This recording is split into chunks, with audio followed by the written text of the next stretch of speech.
don't ride for nobody, no badge, no crew. Truth don't play favors, it just come through. I don't take sides, I take time and review. So to put it, let the context break through. If you clean, that stamp stay true. Hello, everyone. Welcome to In Plain Sight. We got a question for you. What happens when your intrusive thoughts become your personality? It's a legit question based on what we're going to talk about today, because you're about to see patient zero for intrusive thoughts and absolutely no bridle for those thoughts. A woman attempting to, by her own statements, get to work encounters a roadblock. I apologize, but I do need to go. So can I move this? No, the road's closed. But that's what I'm saying. And all these residents, there's only one way out, another way. I'm not taking a taxi all the way to Virginia. I work in Virginia. I understand. And I apologize for the inconvenience. Now, the roadblock is there because of a parade, a local parade with kids, adults, and fun stuff going down the street. Now, if you've ever been a part of a small town, you know that sometimes they have parades and they have some things that you might be doing to do with the city, and they might cordon off a road and put some cones up, sometimes caution tape, and they tell you you can't use this particular road to go down the regular avenues of transportation, but they'll give you detours, right? Or at minimum, set people up to tell you where to go. Well, they did that. Yeah, so they told me to move my car in here. Right, but the road is closed and we can't let people out, okay? Okay, so like I said, I apologize, but I'm not going to do this. No, you can't. You can't move the cones. The road's closed. This young lady encountered said roadblock and thought to herself, nah, I want to go where the roadblock says not to go. So here she is, parked. And parked, kind of parked. I say parked lightly because the car is there. It stopped. But usually when you park the car, you plan on leaving it for a little bit. Not her. So she's in the car. Cop comes up to the car and he's trying to explain to her, listen, you can't go through here. They're doing a parade. You cannot move this. I'm telling you right now. I got to go to work. What do you want me to do? Like, I have to go to work. You cannot get out. I can't help you with that. Please do not disturb this area. You can go around, or novel thought, get an Uber, get somebody else to take you, but you can't go through this part of town. I apologize for the inconvenience. I'd be happy to call you a taxi.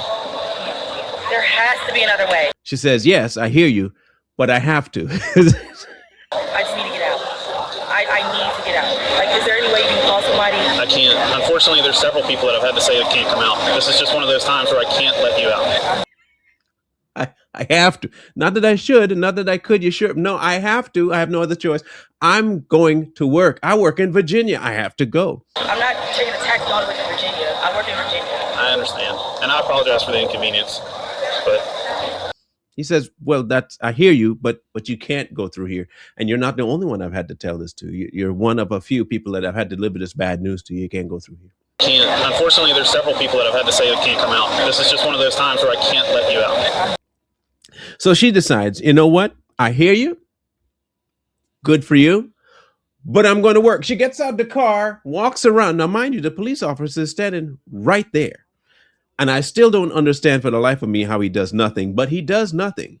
And she walks around, walks to the front of the car, and he keeps telling her, don't do that. You can't go in there. And she ignores, walks to the front, grabs the caution tape off of this very big, I think somewhere around 24-inch round cone, rips, the word is rip, tears it off of the cone and throws it to the side to make access for her car.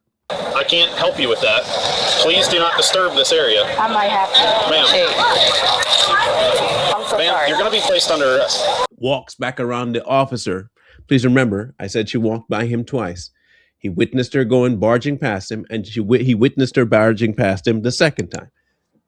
Nothing was done. No grabbing, no stopping. He just tells her, you can't do that. Stop it. Stop it now. And she walks back to her car, closes her door, starts her car up, and drives. Now he's in front of the car. It's 2 George Lincoln 4626. Stop! Stop your car! Stop! Stop! The cop that didn't stop her. He's trying now to stop her with his body. Not the most intelligente decision he could have made, but hers is twice as silly because she decides to go right through and move him out the way and takes a left turn into the parade traffic. Right in front of her are people. Stop! Excuse me, y'all. And there's a lady running down the street. Stop! kids included. And I mean kids, not no like, 15, 16. We're talking about kitty kids, like toddlers in front of her with their parents. And she's just going down the road. And here comes Mr. Copper. We're at 6 now. Chasing after her to tell her to stop. Everyone's telling her stop.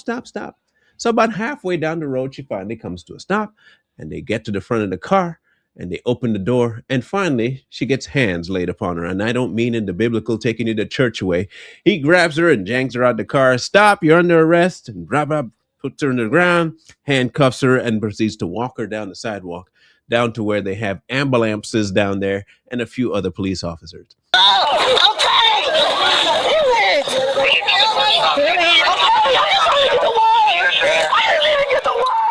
On her way there, she starts screaming that she didn't do anything and that you need to call her mom because her mom can settle all this. I'm not quite sure how, unless the mom, of course, is the actual patient zero. But she said, I need to call my mom. Nope, you're an adult. So they take her down to the end and she proceeds to say, I don't see what I did wrong. I don't see what I did wrong. I just need to go to fucking work. Like, that's Well, you're under arrest, so stop. Oh, my phone. Just call my mom. Turns on the waterworks of tears and self-pity, and y'all don't understand. I'm just trying to get, and she keeps saying this, I'm just trying to get to work. I'm just like, that justifies running people over in order to get to work. I understand maybe if a protester running across the street and you don't see him, you might hit him. But you are going through a cordoned off area saying don't enter, and you decide, I will. I'm just trying to go to work, bro. Stop. Relax. Apparently, it's not the first run-in they've had with this individual. Her and her boyfriend might have had some issues as well with the police officer. So one at least knew about her. This is a planned thing. Her male counterpart asked if she could get out. Officer Kadiri gave them an option that he would escort them. That was like over an hour ago to get them out of 7th Street. They didn't come out to do it at that time, and she just did all this. So the problem here is that now you encounter an issue where this woman is trying to tell police officers that she is not the problem. The problem is y'all trying to make me the problem by telling me that the problem is me. So she continues all the while to say, I didn't do nothing. By the end of the whole altercation, I don't see what I did wrong. well, maybe a judge can make reason with you. Okay, all right. Keep taking out these guns. They're uncomfortable. she was charged with assault, the second degree. She was charged with resisting arrest. She was charged with disorderly conduct. It gets even better. Failure to obey a reasonable order, resisting, interfere with an arrest, and reckless endangerment. Now, I would add probably stupidity to that list. That I would do that, but I'm not the person that's one in charge of doing it. Her attorney said that, we were trying to get this to work out in our favor and you need to work with us about this. The judge pushed back and said, you don't seem to understand. This was a very dangerous situation that your client put people in. There's no working with this. It's on camera that she was blatantly disregarding what was happening. During her first appearance in court, her attorney stated that Kai was trying to get to work, and the incident was an unfortunate reaction to police instructions. The judge pushed back and said the incident was an extremely dangerous situation, and subsequently denied bond for the suspect. Now, at the end of all of this, she did indeed plead guilty. She was found guilty, and it was a misdemeanor. 13 days, I think, is what she ended up getting in jail. The moral of the story, if something is corded off, and you're the kind of person that's in traffic, and you might be wanting to get somewhere, find your ass a way around it. They have detours for a reason. Secondarily, if you decide to lose your ever-living mind and decide that I'm going to where I said I wasn't supposed to go, don't be surprised if the cops decide to treat you like, I don't know, maybe a common criminal and drag you from the car, put you upon the floor, and cuff you. Again, people didn't put you there. You put you there. This lady found out the hard way. She not only didn't make it to work, she didn't make it to work for 13 days. I'm not sure if she kept her job. And the way she was dressed, I don't know what job she was going to. Planet Fitness? I couldn't tell you. In my estimation, this is just me. I don't know what job she could have been going to. You can judge for yourself looking at her attire. The flip-flops, the shorts, pants, and the top, all of it said, I'm going to somewhere else to chill, not to work. But with the work these days, it could have been one of those super chill jobs, and she's just going there to lounge and type on the computer. I don't know. But whatever it was, didn't teach her restraint. And she didn't seem to learn it from home either. But she was probably trying to call her mom so that mom could come up and show everybody why she was acting the way she was acting, because probably mom taught her that. I don't know. I just need to go to fucking work. Like, that's Well, you're under arrest, so stop. Oh, my phone. Just call my mom. But in either case, she was arrested. She served her 13 days in jail. Don't do that. Do not be like her. If it's in your power to go around, go around. I mean, they offer you options. Detour, Uber, but you can't go through here. So we'll wait to hear what you think about the story. I was dying laughing, thinking this was going to be like, she's joking. It's fake, but she genuinely meant it. She really thought that she did nothing. Tears and all. She's intrusive thoughts, tears and all. But you might have a different take. You might be on her side. You might be saying, "What, you can't be cording off the roads for people. I need to go to work." It might be you. Or you might be saying to yourself, the cop should have stopped her beforehand. Well, what are your thoughts? Leave them in the comment section below. We want to hear what you think about it and see exactly how many people can come up with reasons as to why the cop should have done something initially, because it could have ended up very badly. She could have pulled out of there, and a small tap at 5 to 10 miles an hour could have killed a kid.